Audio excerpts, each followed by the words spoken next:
السلام علیکم ویورز، خوشخبری سیریز کی 32ویں ایپیسوڈ کے ساتھ میں ہوں آپ کا میزبان عبد الرحمان۔ آج میرے پاس آپ کو دینے کے لیے جو بہت بڑی خوشخبری ہے اس کا حجم 6 ارب ڈالرز یعنی 1000 ارب روپے ہے۔ جی ہاں، یہ خوشخبری ریکو ڈک کے مقام سے آئی ہے جو کہ پاکستان چاغی بلوچستان میں واقع ہے۔ اس مقام پر دنیا کے 5ویں بڑے سونے اور تانبے کے ذخائر پائے جاتے ہیں جن کا تخمینہ 1000 ارب ڈالر سے 1200 ارب ڈالرز لگایا گیا ہے، لیکن ان ذخائر کو 1990 کی دہائی میں بلوچستان کے ایک سیکٹری معدنیات نے صرف 1 ارب روپے کرپشن لے کر ناجائز طور پر ایک کمپنی کو دے دیا، اور اس میں تمام جو ٹرمز اینڈ کنڈیشن لکھی گئی وہ تمام اس کمپنی کی مرضی کی تھی، جس میں حکومت کا پاکستان کا حصہ صرف 25% تھا جبکہ اس کمپنی کا حصہ 75% تھا۔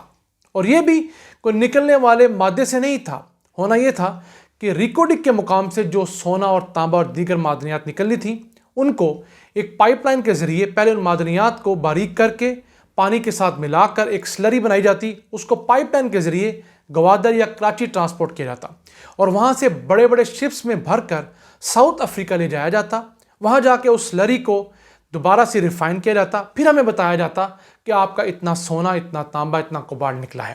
ہو سکتا ہے کہ 100 ٹن سونا نکلا ہو اور ہمیں 10 ٹن بتایا جائے اور 10 ٹن میں سے ہمیں صرف 25% حصہ دیا جائے۔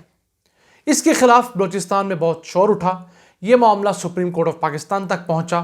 ایک کمپنی جو 18 سال میں اس ایک مائن کو ڈیولپ نہیں کر سکی، اس کو نااہل قرار دے کر پاکستان چھوڑنے کا حکم سپریم کورٹ آف پاکستان نے دیا۔ اس کمپنی نے کیا کیا؟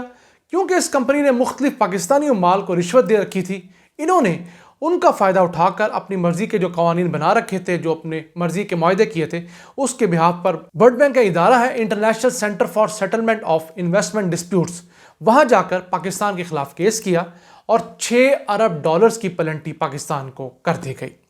یہ بہت ہوش ربا، بہت بڑی پلنٹی تھی۔ یاد رہے، پاکستان IMF سے 3 سالوں میں 6 ارب ڈالرز کا پیکج لے رہا ہے جس کے لیے ہمیں ناکوں چنے چبوانے پڑ رہے ہیں۔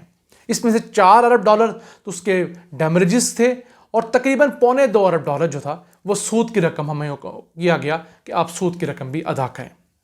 پاکستان بہت پریشان ہوا، پھر پاکستان نے اس کے خلاف کام کرنا شروع کیا، تحقیق کی گئی تو پتہ لگا کہ اس کیس میں ایک ثالث بندہ بنایا گیا تھا جو کہ بلغیرین شہری ہے جس کا نام ہے سٹنمریف الیگزینڈروف۔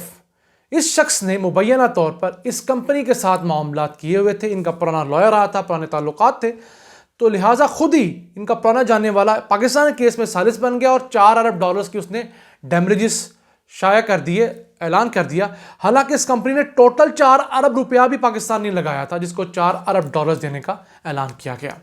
اس کمپنی نے صرف 6 کلومیٹر کے علاقے کی فیزیبلٹی بنائی، حالانکہ وہ ذخائر تقریباً 1000 کلومیٹر کے اوپر پھیلے ہوئے ہیں۔ پاکستان نے جب اس کیس کو پرسو کیا تو پاکستان نے یہ معاملہ ورلڈ بینک کے اس ادارے کے سامنے رکھا تو انہوں نے پاکستان کی پلی کو مان لیا ہے اور پاکستان کو اس کیس میں اسٹے گرانٹ کر دیا کہ پاکستان کو یہ پیسے دینے کی فی الحال ضرورت نہیں ہے، اور مئی 2021 تک کا پاکستان کو ٹائم دیا گیا ہے کہ وہ اس کیس میں مزید شواہد لے کر آئے تاکہ اس کیس کا فیصلہ مئی 2021 میں 22 میں کر دیا جائے۔ پاکستان کو ایک کیس کا فائدہ ہوا جو اسپین نے لڑا تھا۔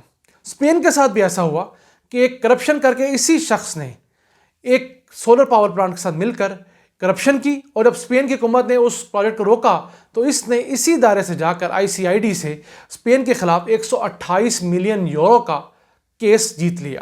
پھر اسپین نے تحقیقات کی تو پتہ چلا کہ یہ سارا کرپشن کا پیسہ تھا، تو اب اس سولر پاور پلانٹ والے بندے کو، اس کمپنی کو تقریباً 3.5 ملین ڈالرز کا ہرجانہ ادا کرنا پڑ رہا ہے۔ ہمیں امید ہے کہ پاکستان کی موجودہ حکومت، پاکستان کے ریاستی ادارے اس کیس میں بھی کرپشن کو ثابت کریں، کیونکہ انٹرنیشنل فورم پر اگر کسی کیس میں کرپشن ثابت ہو جائے تو وہ پھر ثالثی کا کیس نہیں بنتا۔ اسی طرح کا کیس ایک کارکے کے اندر ہوا تھا۔ کارکے کا ایک رینٹل پاور پلانٹ منگایا تھا جو کہ پیپلز پارٹی حکومت نے منگوایا تھا، یہ 12 رینٹل پاور پلانٹ سے پاکستان میں لوڈ شیڈنگ ختم کرنے کے لیے۔ تو ترکی کا ایک جہاز پاکستان آیا جس نے 231 میگا واٹ بجلی پیدا کرنی تھی۔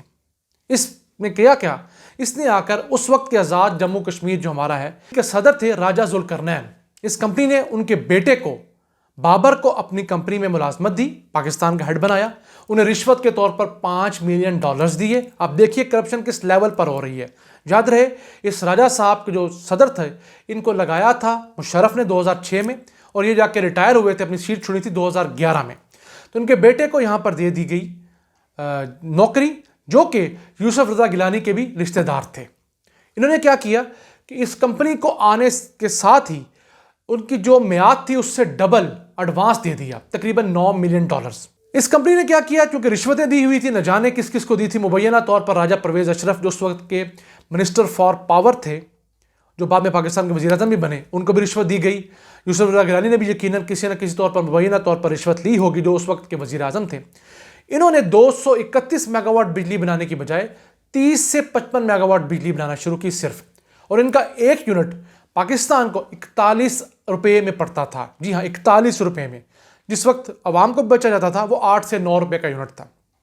اس کیس کو جب سپریم کورٹ میں ٹیک اپ کیا گیا تو یہ کمپنی بھی اسی فورم پر چلی گئی، international centre for settlement of investment dispute کے پاس، اور وہاں سے جا کر پاکستان کے خلاف $1.25 ارب کا ہرجانے کا کیس جیت کر آ گئی، اور دنیا بھر میں پاکستان کی پراپرٹیز نیلام کرنے کے لیے کوشش شروع کر دی۔ جب یہ کیس بڑھا تو نواز شریف نے عقل مندی دکھائی، جو اس وقت وزیر اعظم تھے، انہوں نے ایک کمیٹی بنائی جس کے اندر نیب، ISI اور پاکستان کے دیگر جو بڑے ادارے تھے ان کو شامل کیا۔ انہوں نے جا کر اس کار کے کمپنی کے خلاف دنیا بھر میں تحقیقات کی، پاناما کے اندر، دبئی کے اندر، سوئس کے اندر، تو پتہ لگا یہ کمپنی پرانی اشتہاری ہے، یہ کرپشن کرتی ہے ایسے لوگوں کو رشوتیں دے کر۔ تو ان کے وہاں سے ثبوت لیے گئے، راجہ ذوالقرنین کے بیٹے کے اکاؤنٹ میں جو $5 ملین جو پاناماس کے اندر جا کے ڈپازٹ کیا گیا تھا اس کو ریکور کیا گیا۔